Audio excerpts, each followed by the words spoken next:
తొందరగా పనికెళ్ళాలి. ఆకలిస్తుంది, దండం పెట్టు.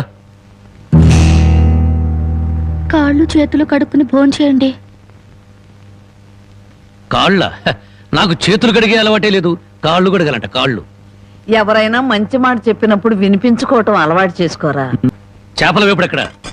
ఇదిగో ఏమిటిది? చేప. ఇది చేప? చేపల వేపుడంటే చేపను తీసుకొచ్చి పెద్ద పెద్ద ముక్కలు కోసి దాంట్లో ఉప్పు కారం బాగా పట్టించి సలసలకాగే నూనెలో కరకరగలాడేటట్టు వేయించేదానివి. ఈరోజు అసహ్యంగా చేశావు. దీని వేపుడు కూర అనరు. అంటే తోచక ఆ పెళ్ళే చేసింది.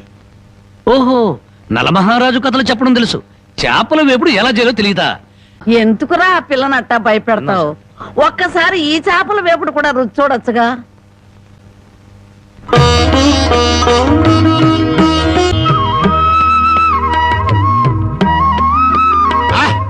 హే భగవాన్, ఇంత కమ్మటి కూర తిన్న తర్వాత చచ్చినా పర్వాలేదు. వండిన కూర అంతా మీరే తినేశారు. తినక ముందు నన్ను ఎందుకు తిట్టాలి? ఆ తర్వాత మాకు కూడా మిగలకుండా కూర అంతా ఎందుకు తినాలి?